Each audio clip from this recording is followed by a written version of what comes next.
Pod.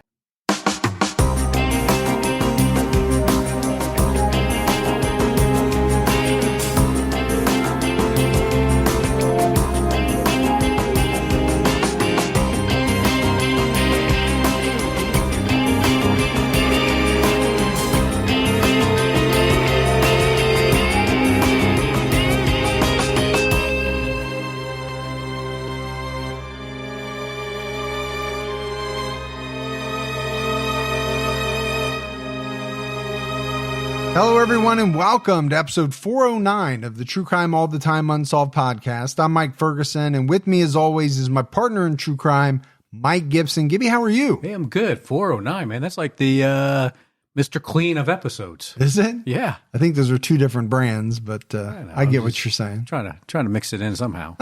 Let's go ahead and do our Patreon shout-outs. We had Brad O.H. Hey, I-O. Chafin. What's up, Brad? Audrey Fetzer. Hey, thanks, Audrey. Tats and Cats. Like some tats. Kelly Murphy. Hey, Kelly. I don't know why that just hit me as funny when you said I like me some tats. Oh, okay. We had Jace Thornock. Hey, Jace. Erica C. Well, appreciate that, Erica. Colleen F. There's Colleen. Mary MC. Oh, Mary. Lonnie Davis. Hey, appreciate that, Davis. Brenda. Hey, Brenda. And last but not least, Chad O'Neill. Good old Chad. Yeah, appreciate the new support. Then if we go back into the vault, this week we selected Jody Searle. Hey, thanks, Searle. So we appreciate that long-term support as well. We also had a great PayPal donation from Gentry Summerall. Hey, thanks, Summerall. Thank you to everyone. Absolutely. Because we have a great episode out right now on True Crime All the Time where we're talking about Jonathan Graham. And this is a case with a lot of twists and turns. You know, we're talking murder, rape in 1986 that goes unsolved for almost 20 years. It does. But the way that police get to this person and tie him back to these horrible crimes is kind of amazing. I don't want to give it away. I want to make sure everybody goes out and listens to it. And toss a roadblock in there, too. Yeah, well, they were sent down the wrong path for sure at a certain point in time. All right, buddy, are you ready to get into this episode of True Crime All the Time Unsolved? I'm ready. We're talking about the murder of Alistair Wilson. Scottish banker Alistair Wilson was having a perfectly normal Sunday evening with his family when a stranger showed up at his home. Minutes later, Alistair was gunned down outside his front door. After 20 years, the murder remains unsolved. And Alistair was just 30 years old. When he was murdered, he and his wife Veronica had been married for 6 years and had two sons who were 4 and 2 at the time of his death. So we're talking about a young guy here. We really are. With a family, 2 very small children. Alistair and Veronica had what was called a whirlwind romance and were engaged within 6 weeks of meeting through mutual friends. Veronica told the BBC, he was one of those people you met and you just knew. It all happened very fast. Well, 6 weeks, that is really fast. It is. And some people, are like that and they're happy for the rest of their lives. Sure, yeah. Some people are, have that type of beginning and it falls apart very quickly. You just never know. You fell in love with your wife right away, though. I know that. I did. Very, very quickly. Not the same for her, but for you, yeah. Yeah, for her it took much longer, much convincing. Still working on it. I'm still working on it. Veronica was a graphic designer in Fort William, Scotland. Alistair was sent there for his first posting for the Bank of Scotland, where he started working after graduating from Stirling University in 1996. One place I've not been that I've always wanted to go was Scotland. And you should, because that's where your bloodline is That's from. where the Ferguson clan's from, apparently. Yeah. They got a whole neighborhood for you. Called Ferguson? Called Neighborhood of Ferguson. I thought you were thinking of something derogatory that you were going to say. Alistair was described as a genuine, honest man. Veronica said when he said he'd be there at 8 o'clock, he was there at 8 o'clock with a bunch of flowers. It was very nice having somebody who just instantly cared so much. And, obviously she's saying all types of glowing things about him. which is you often hear in the wake of someone being murdered. Sure. But I'm not taking that this way. I'm taking it as, she was devastated. This was the love of her life, and he was a great guy. He did everything the right way for her. Alistair was a loving father. His sons were his priority, and he enjoyed spending time with his family whenever he could. Now that's you. Yes. Yeah, I am a family person through and through. I love spending time with my wife and my girls, not to hurt anyone's feeling, but there is no one I'd rather be with. Yeah. Eventually, Alistair was transferred to the Bank of Scotland's headquarters in Edinburgh. He worked in private finance and specialist lending. He was happy when he transferred to Inverness in northern Scotland. And I won't swear to it, but I think there's a big golf course in Inverness. I wouldn't be surprised because I'm thinking there's probably a lot of golf courses in Scotland. There's a lot of big golf courses, famous ones, but I think there's one there. In 2003, Alistair was promoted to lead a business banking team and was responsible for securing loans for small to medium-sized companies. That year, the family moved to Nairn, a seaside town in northeast Scotland. Nairn was and is considered a safe, family-friendly place. Now, I don't know if I'm saying it correctly, but that's what I'm going with. Before Alistair was killed, the last murder there occurred in 1986. I mean, the BC side got to be pretty nice. That's a long time between murders. That is. So when you talk about safe, family-friendly, okay, I can see why people would think that or say that. You're feeling pretty good about living there. Yeah, you're feeling pretty safe. The Wilsons lived on a quiet street behind a main road directly across from the Havelock Hotel, described as a family-run seaside pub hotel with a lively bar. Sounds like a great place. You said, seaside. Now we're talking pub. It's lively. Get you a pint, maybe Guinness. Some haggis. I know for a fact you would not eat haggis. I definitely would not. You won't even eat mushrooms and olives when I order pizza. So haggis is definitely off the menu for you. No doubt. Not going to lie. Going to stay away from the haggis. By late 2004, Alistair was disillusioned with his career at the Bank of Scotland and accepted a job with an environmental consultancy called BRE Highlands. He had just 2 weeks left of his notice period when he was murdered.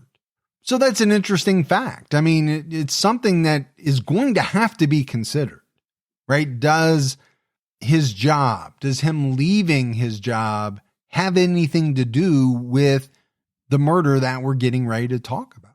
Potentially. Veronica told the BBC the challenge wasn't there, and he wasn't doing what he'd set out to do, helping other people more and more. He couldn't. It didn't fit into the rules now of the bank. Okay. I think you and I have both experienced something along those lines. Yeah. So he's having some challenges. Yeah. And he wants to do something else.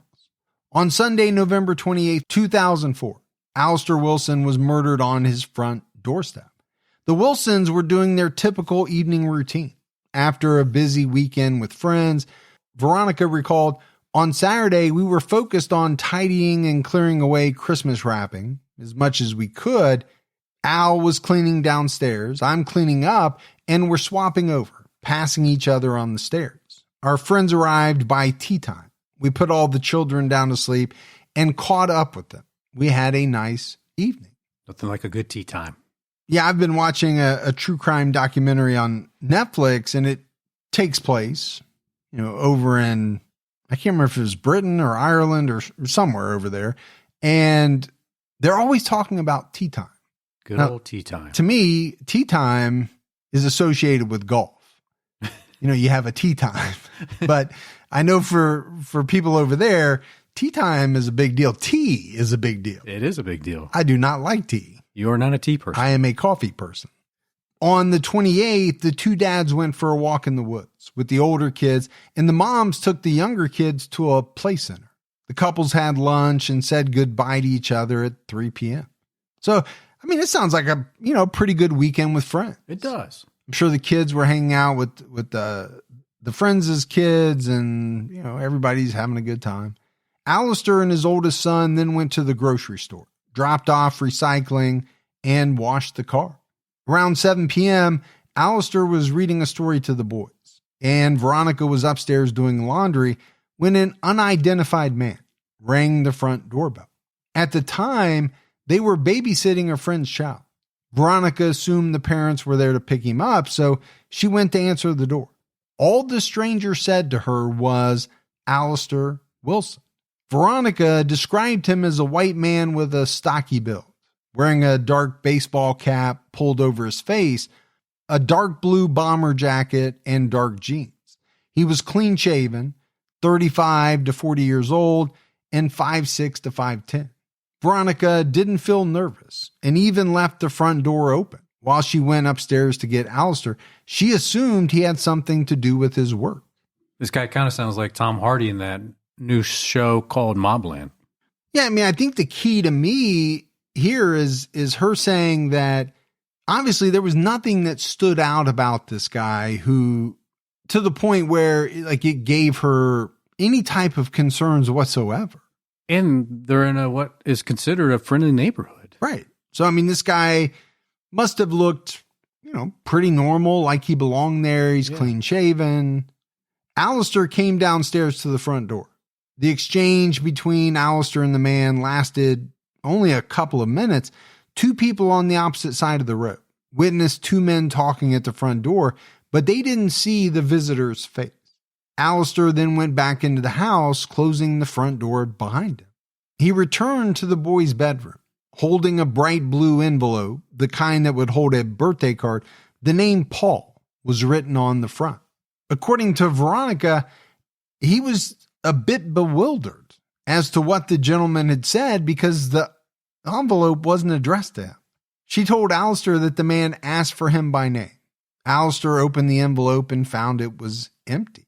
Veronica said that he was puzzled, but there wasn't fear there. The door's closed, we have a phone right next to us, and we have my dad on the top floor. So feeling fairly safe. Safe, but like what in the world just happened? Is what I'm thinking. And especially Alistair, he seemed to be very puzzled. Obviously, there was a short conversation.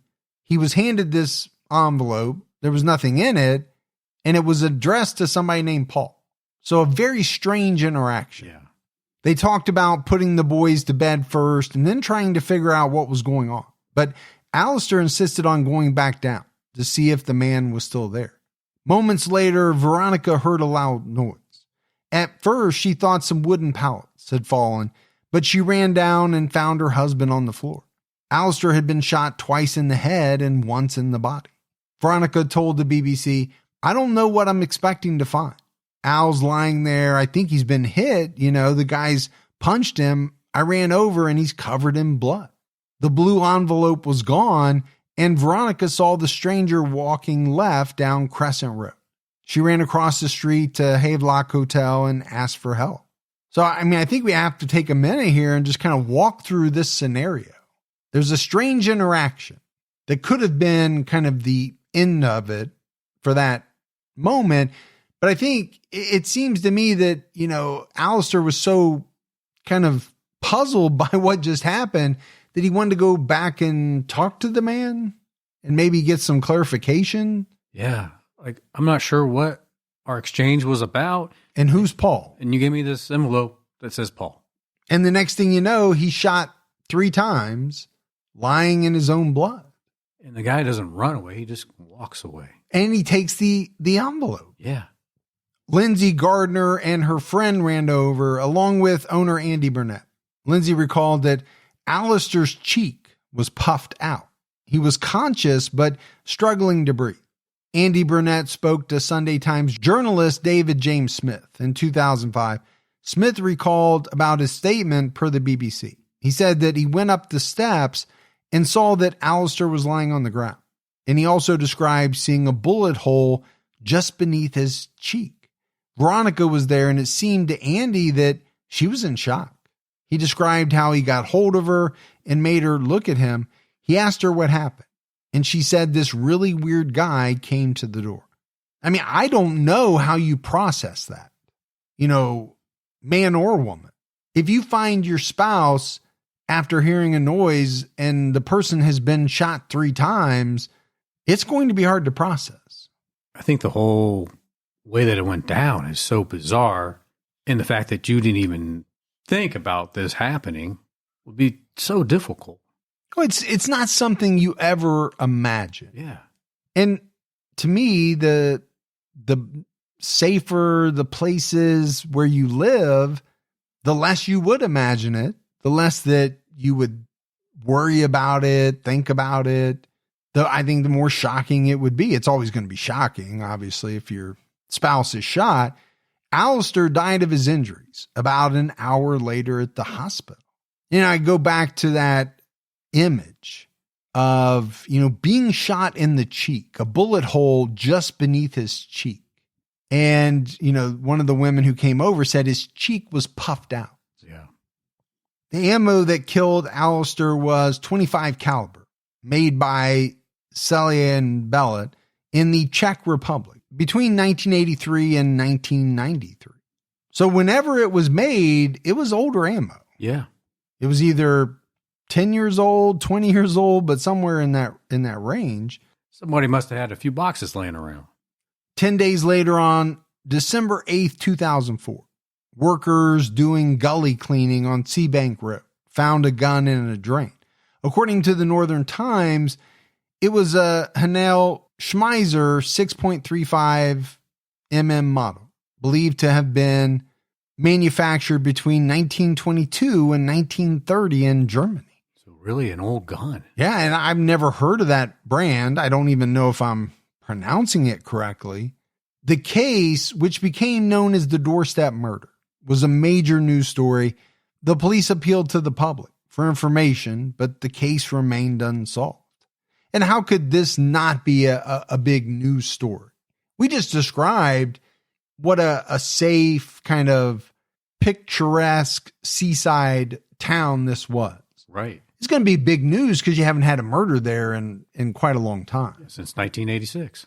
Veronica chose to remain in the home with her children, who had to grow up without their father. In 2020, Alistair's son, Andrew, revealed, "The only memory of my dad I'm left with is the image of him lying on the doorstep." How terrible, man. Yeah, I mean, these kids were, what'd we say, 2, 4 years old, 2 and 4. Terrible to even have had to see that at all. But for that to be really the lasting memory of your father, a guy who sounds like he was, by all accounts, a great father, that is horrible. Andrew was asked about speculation that his father was involved in money laundering, which the police found no evidence of, or that his mother was involved in the murder. As reported by The Guardian, he said he could not testify to his father's character because he didn't know him, but he would like to believe the positive things he's been told. Well, absolutely. How would he know? Yeah, a 2-year-old or a 4-year-old doesn't know if his dad's a money launderer.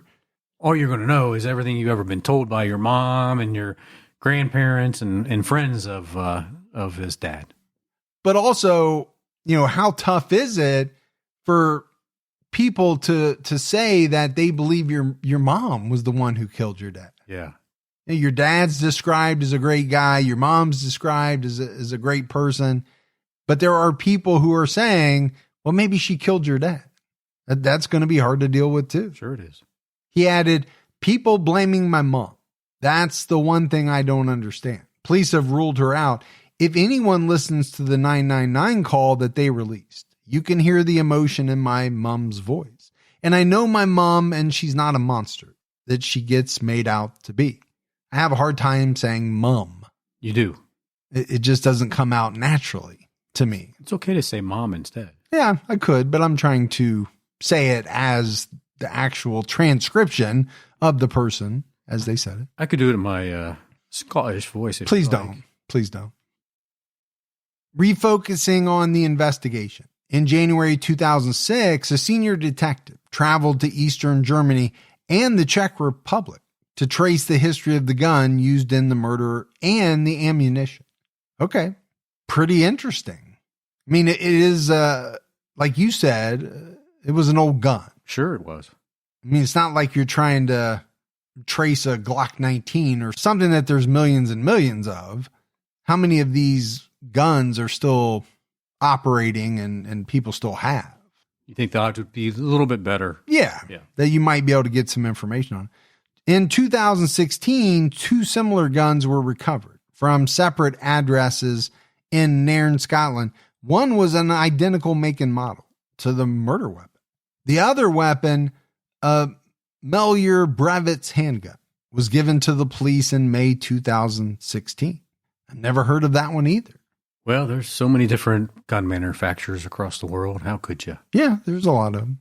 These weapons weren't linked to the murder, but the police still wanted to speak to anyone who owned one. It was thought that soldiers brought the guns back to the UK after World War II. I believe that. I believe that too, because, a lot of American GIs brought back German guns. Yeah. It was kind of like I hate to say it, but like a trophy, or viewed like that. I know my uncle brought one back. Those Mausers and those what they called the broom handles. Those were popular guns to bring back. According to the BBC, another theory the police looked into was a link to Irish paramilitary involvement. Okay, so that's an interesting theory. Why in the world would the Irish paramilitary want to murder this seemingly regular guy, husband, father, Alistair Wilson? Unless it's somehow tied into some type of money laundering. Or something he was doing that we don't know about. Exactly. There'd have to be something along those lines, right? On November 28th, 2016, the 12th anniversary of the murder, BBC Scotland presenter John Beatty received a message from a producer that someone called in to say they thought they knew what happened to Alistair. The man left a number, and Beatty called him back. He didn't want to give his name, and he sounded scared. This man, who Beatty gave the fake name Peter, again said he thought he knew what happened to Alistair. They had multiple conversations where Peter named people, provided a motive, and expressed fear for his life. Peter said that a friend of his, identified as Andrew, knew the killer. Andrew claimed he was doing work for a Scottish businessman who was involved with a former loyalist paramilitary from Northern Ireland. According to the BBC, records show that Bank of Scotland did the banking for at least one of the businessman's companies. When Andrew questioned the man about the work they were doing together, he allegedly threatened Andrew and his family and said he owned guns. Okay, so maybe, possibly, we're getting a little bit of information about what could be the link. If this, had any validity at all, it might have had to do with Alistair's banking career. According to John Beatty, the police found out, and the police then put pressure on us, but we had to protect someone's identity. BBC Scotland's Fiona Walker then started speaking to Peter. She said there were things that were bothering me, things he couldn't answer directly because he wasn't the source of the allegation. It was his friend. And he wouldn't put me in touch with his friend. There were holes in the story, which doesn't mean to say it wasn't true. It just needed more information. And Peter was nervous. Understandably, he was talking about exposing people who he says have allegedly killed someone. Yet some key parts of his information checked out. And my instinct was that he truly believed what he was telling me. But the reality is that the evidence I could stand up was background stuff. And it didn't mean anyone had conspired to have Alistair Wilson killed. So some believable information, but not solid enough to say, yeah, this is what happened. Yeah, I mean, I think if you look at it from a journalist's perspective, which this person was, there's some things that she could corroborate. But those things were, as she put it, background information, maybe some things that other people could know. Yeah. And some of the key points, she either couldn't corroborate or he couldn't answer certain questions because, again, he's just relaying information that supposedly came from his friend Andrew. Right. So telling enough information that has some facts tied to it, but not the type of facts you really need to go to that next level. Walker then reached out to Veronica Wilson, who did her first broadcast interview in over 10 years. Veronica was asked if Peter's claim sounded plausible. She said no, but equally, neither does the scenario of that night. So I appreciate everything needs to be investigated, and people will have different ideas on it. It doesn't sound anything like our life. But if you'd told me that somebody would shoot my husband on our doorstep while we were all in the house, I wouldn't have believed that either. I mean, she sounds very intelligent to me. Sure. I mean, I think this is a woman who doesn't believe that her husband was into anything shady, but she's still grasping at straws, trying to figure out, why this happened. And sounds like she doesn't want to completely close the door on anything at this point. Maybe he wasn't into anything shady. Maybe he stumbled across some things that were shady. Yeah, in the course of his work. Yeah. Yeah, it's absolutely possible. Maybe it's part of the reason why he wanted to leave. Put it in his notice. That's right. We don't know. As we often talk about, in some of these unsolved cases, especially one like this, it's kind of pretty hard to take anything completely off the table. It really is. I mean, you have options right now. Until you can rule out options, you have to kind of keep them out there. Yeah. Detective Sergeant Gary Cunningham confirmed the police looked into Peter's allegations and took a statement from the anonymous businessman, but he was not interviewed as a suspect. Veronica feels certain there were no dark secrets in Alistair's past, and if he survived, he would not have known why he was targeted. She also thinks that if Alistair thought he was in danger that night, he would have protected them, not gone downstairs. She said, the only thing that makes any sense to me was that it was the wrong Alistair Wilson. I'm sure that's a possibility. Yeah, it's a possibility. I also thought, maybe this person wasn't looking for an Alistair Wilson. Maybe they were looking for a Paul. I go back to that blue envelope. What was the meaning of that? Why was it addressed to Paul, and why was it empty? Yeah, what did Paul really mean? You mean besides a name? Exactly. I thought you were going to delve into some strange Beatles conspiracy theory there. Paul is dead. Doesn't it say that in the one album if you play it backwards or something? I don't know. Apparently, the Beatles albums, if you play them backwards, say all kinds of strange things. Depends what you're smoking that night. I've never actually played anything backwards, so I don't know. The mistaken identity theory has not been ruled out by the police. Another man named Alistair Wilson did live in Nairn, just a few minutes away from the crime scene. He was in his 60s and died in 2017. Another neighbor told the BBC he was uneasy about sharing the same name, but could not think of a reason he would be a target. And I think it's pretty hard to rule out the mistaken identity theory, especially when another guy with the exact same name lives just down the street, minutes away. And would he really be like, well, I know why they did what they did. They had the wrong guy. It should have been me because this one thing I did. Because I did this, this, and this.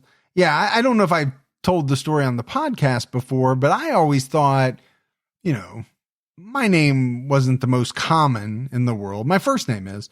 But the place that I used to go get my hair cut in the little town where I grew up, there was 2 other people that got their hair cut there that had the same exact name. You're like, what's going on? And they would get me mixed up every time I went in. It got so annoying, I started going to a different place to get my hair cut. I thought you were going to say you used a different name when you went in there. I could have done that, but I don't have all the fake passports and documentation to back it up like you do. You always got to have those. According to the BBC, the investigation is ongoing into Alistair's personal finances and his career, and the police are not disclosing details. Okay, we're pretty far past this murder, Gibbs, right? I mean, it happened 2004. Yeah, 20 years ago plus. The fact that, they're still looking into it, that doesn't surprise me. We see that all the time.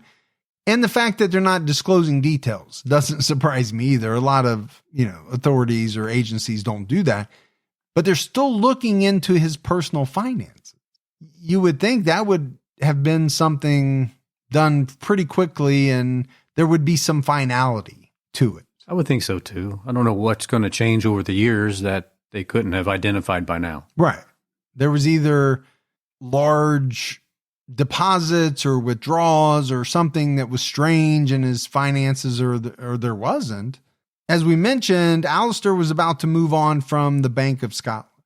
After the murder, papers reported that Alistair was unhappy with his promotion prospects and was upset when a multi-million-pound loan he thought he secured was turned down by the head office. All right, that's a sizable loan. So I don't know if that was him securing a loan for a potential client, or maybe he was securing it for himself. Well, I kind of thought when I read it that he was trying to take out this loan. He thought he had gotten it, but then it was turned down. But I can see where, you might be headed that he was securing it on behalf of someone else who had applied for it. But there was a report that claimed that Alistair borrowed £50,000 from moneylenders with connections to the criminal underworld. Typically not a good thing to do. Well, and when you're talking about someone who gets murdered, what's one of the motives to murder someone? Money. Yeah.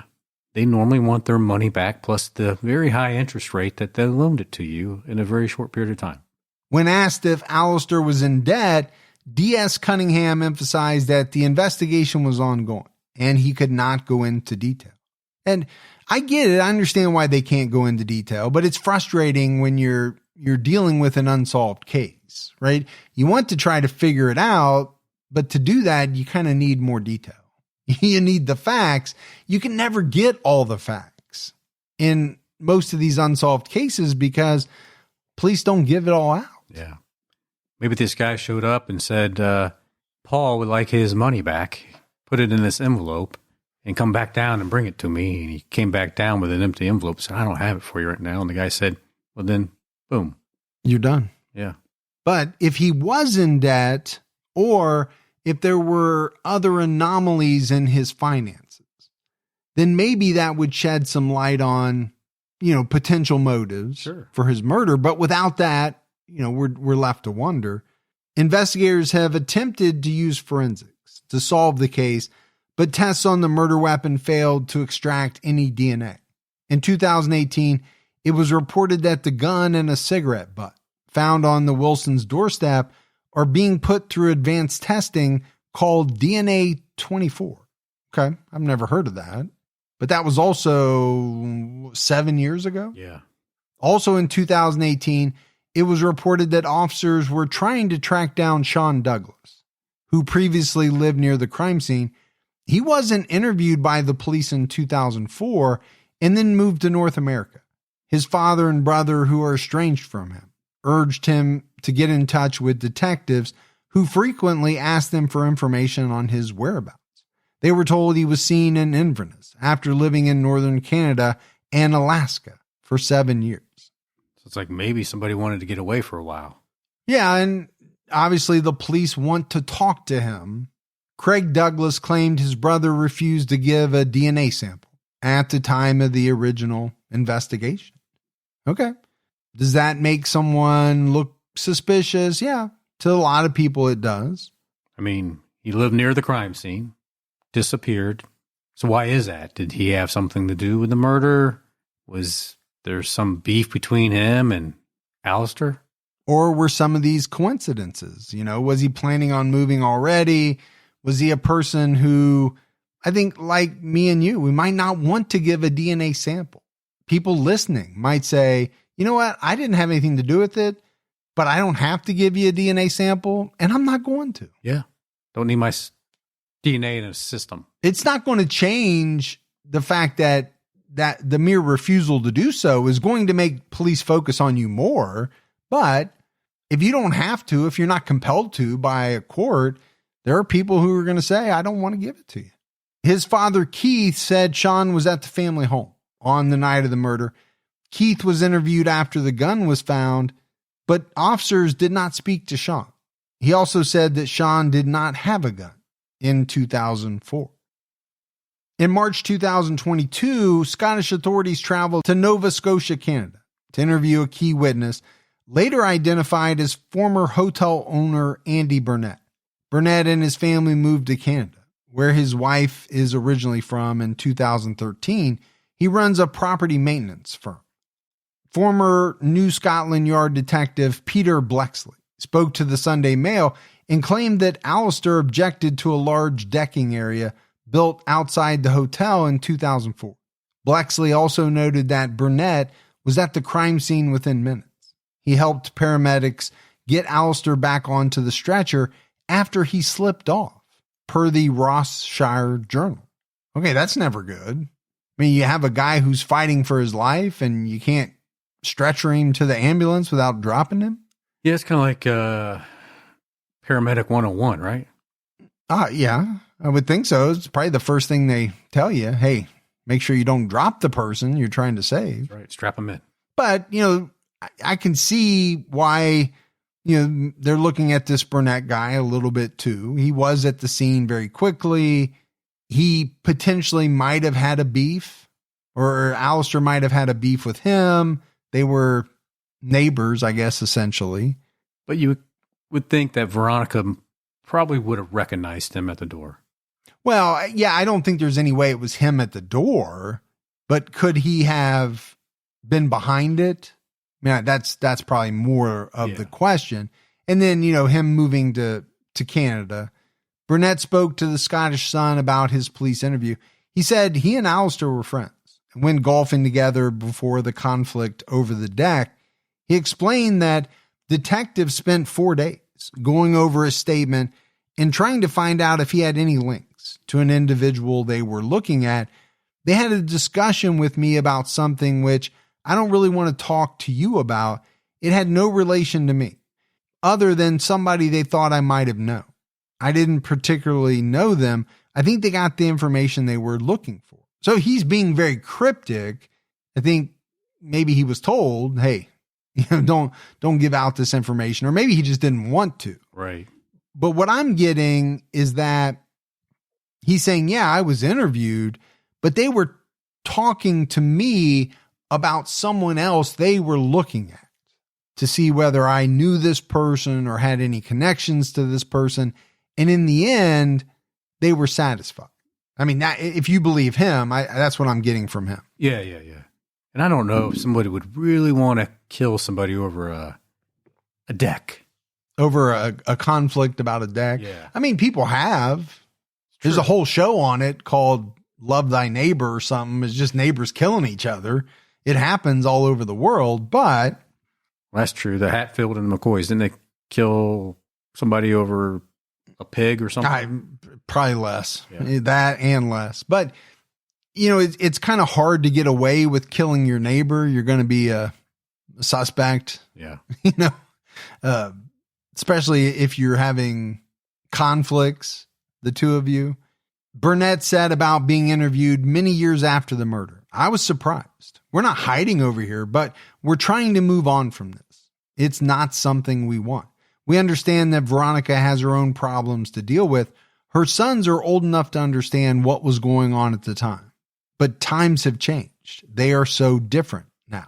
I mean, this guy talks in very cryptic sentences. I don't quite understand exactly what he's trying to say all the time. I think he's trying to be careful. Just take that one line. Her sons are old enough to understand what was going on at the time. Well, what was going on at the time? That they would understand now. That they now understand. Detective Inspector Gary Winter told the BBC, I'm extremely grateful to Andy Burnett for allowing us to go and see him in Canada and spend time with him. Andy Burnett is absolutely a key witness in this investigation and not a suspect. Okay, that's a pretty clear delineation. Yeah. You don't have to come out and say someone's not a suspect. I think by doing so, you're very, very confident that they're not. And if you're Andy, you feel good about that.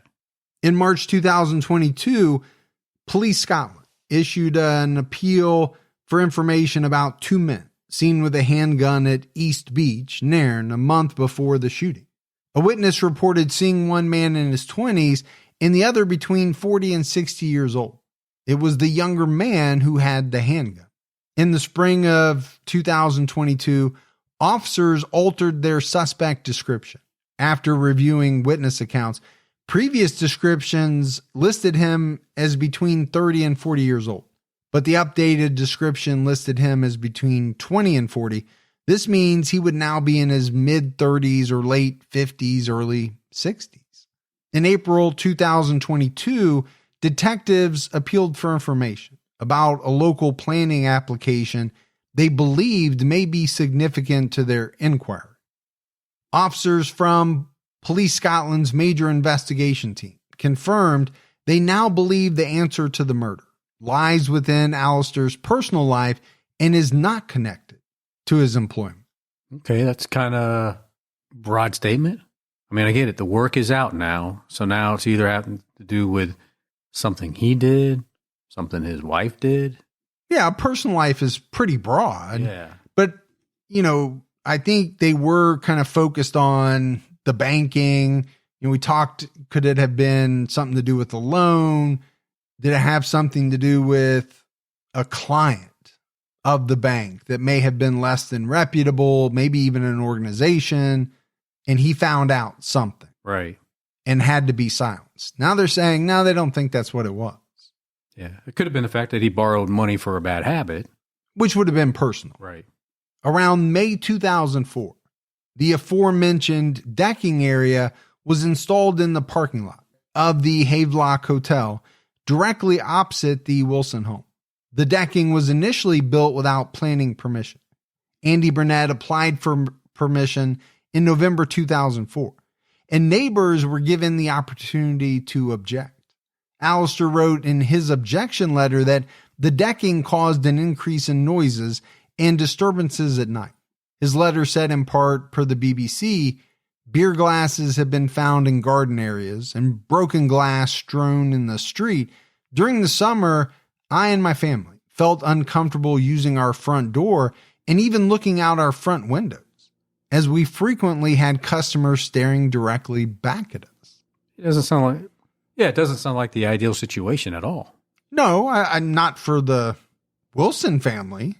Alistair's letter was sent to the local council on the week of the murder, was copied by the planning department, and sent to the business 2 days before the shooting. Okay, that's not great timing if you're Andy Burnett, right? Right. He's complaining about something that you're doing. 2 days after you receive it, this guy ends up shot to death. Police said Alistair's objection was discussed at the bar on Friday, November 26th and Saturday, November 27th, 2004. The locals are skeptical about this theory. I think a lot of people question Gibbs, kind of like you did, if a conflict over a debt could lead to murder. Now, the answer is yes, it could lead to murder, but how likely is it that it would, I think, is the question. The decking issue was also not a new revelation. Alistair's letter was read at a council meeting 2 months after his death, and Andy Burnett mentioned the dispute in his 2005 interview with the Sunday Times. Per the notes of reporter David James Smith, Burnett told him it was a big issue for the police and everybody else in there, that he received the letter just days before the murder.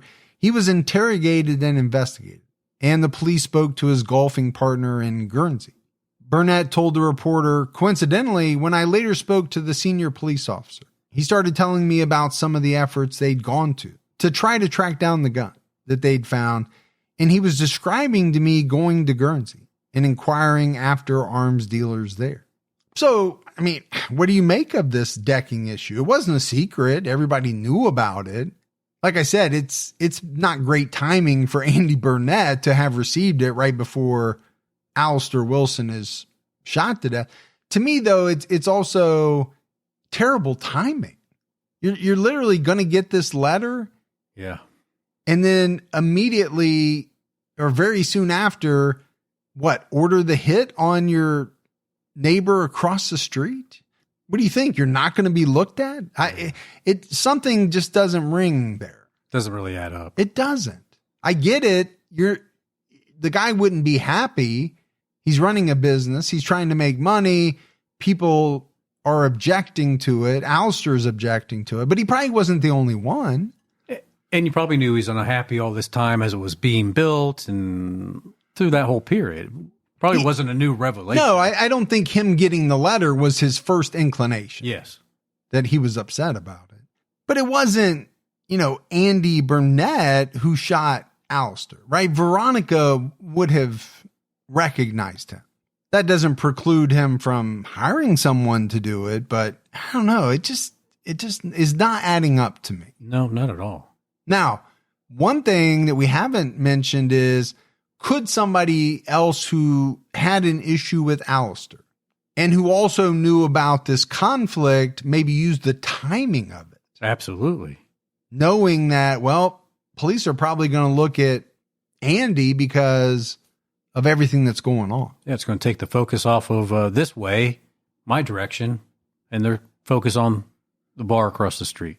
In September 2022, the media reported that the police were interested in one potential suspect who has not previously been associated with the case. The BBC didn't name the new person of interest, but they did say he lived in there at the time of the murder and worked for emergency services. He was also linked to Andy Burnett on social media. Yeah, but in a town like that, there's probably a lot of people linked to... On social media? Yeah. Neighbors said he was a regular at the pub, and two neighbors said he kept guns in his house. He also fits the updated police description, as he was 20 years old at the time of the murder. Well, interesting. No doubt it's interesting.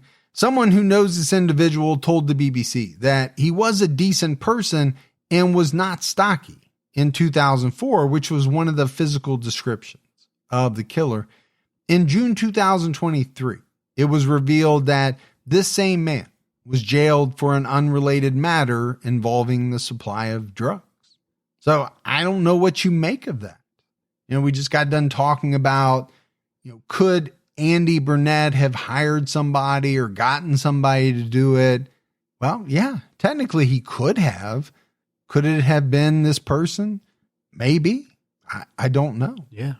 But my thought is, Gibbs, what are you getting out of it if you're Andy Burnett? Not a lot, really. Could Veronica not just make the same objections? Absolutely. It doesn't seem to me as though it solves any problems over the decking. Now, if you're just mad, if you got some hatred towards this guy because, this back and forth, then that's a different story. But detectives also looked into the theory that two men could have been involved in the murder.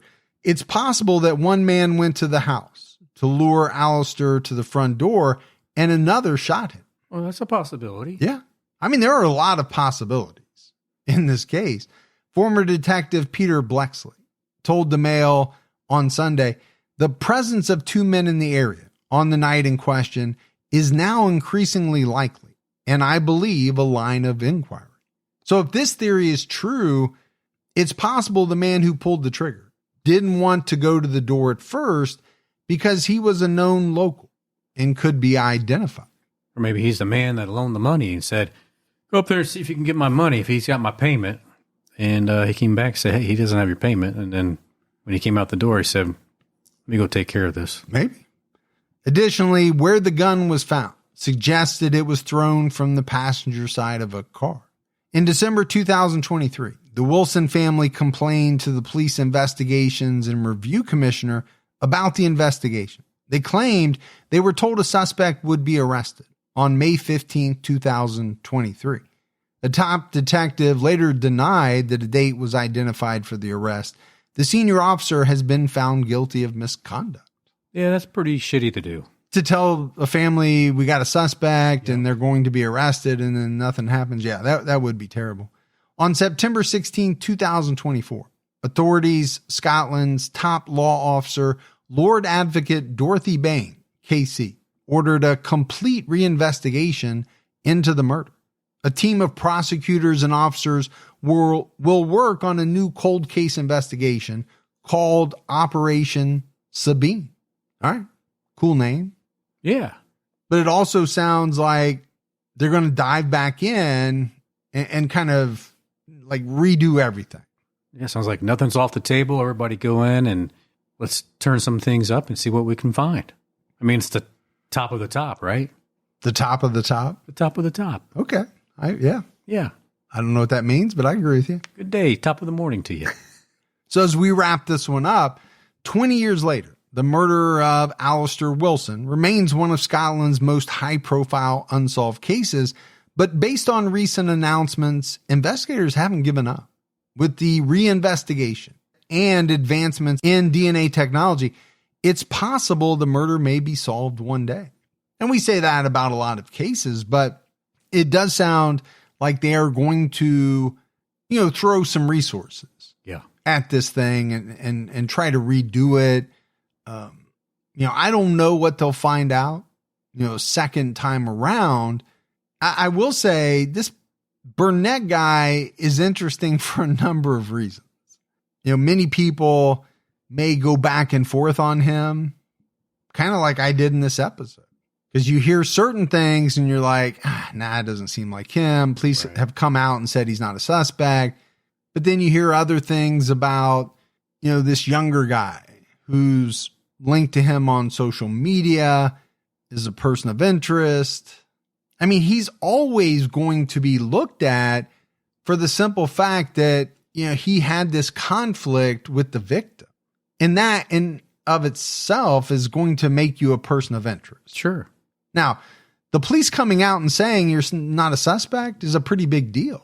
I think so. Normally, right? In most cases. Then you have to look at the fact that there's a 50,000 pound loan taken out. Then you have the family, the son saying part of the town thinks my mom had something to do with it. So you got all kind of rumors running around. Yeah. There's a lot of rumors. Again, with the police not coming out and saying what they found in their dissection of Alistair's finances, they could shut down some of those rumors. Pretty easy to tell if he got 50,000 pounds. Sure. I would think. I would think so too. By going through his finances, but they don't want to disclose that information. So you don't know if that rumor is true or not.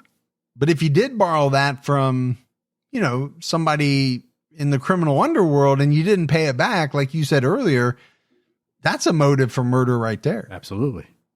But it sounds like they were close at one point, given the fact that the one officer said they were going to have an arrest coming any day now. But yeah, now he denied that, Yeah. but then was later cited for misconduct. So there had to have been something going on there. Right. Yeah, I don't know. I do think it's a case that could be solved. I do too. And I hope it is. I mean, it sounds like they're just now kind of instigating this reinvestigation. So we could, hear something about this in the near future. More stuff could come out. Yes. But that's it for our episode on the murder of Alistair Wilson. We got a voicemail, Gibbs. You want to check that out? Let's hear it. It's Ashley from Batavia. I was just listening to the Suzanne Morphew case that you guys did back in 2022. And I was curious if anything had been developed from it since then. And apparently they did find her body and they did do a toxicology and they found chemicals that were in her bones that they said were not natural in humans. They did try to charge Barry with murder of her, and it was dropped back in April of 2023, but they're hoping to try again, or at least her family and her daughters are hoping that they try to charge him again. The judge is saying that they didn't have key witnesses or something along those lines. But yeah, I didn't know if you guys had heard anything about her since doing the case. Keep your own time ticking. All right. Thank you. I actually had not heard that. So I always love when people call in with updates on the unsolved cases. I do too. Because you and I don't have time to keep tabs on them all. I know. We keep saying we're going to go back and update them all, but yeah, it's hard because we're always working on the next case. Or, exactly. and they do come out every week. So But Ashley came through for us, and she gave us an update right there. Yeah, appreciate it very, very much. All right, buddy, that is it for another episode of True Crime All the Time Unsolved. So for Mike and Gibby, stay safe and keep your own time ticking.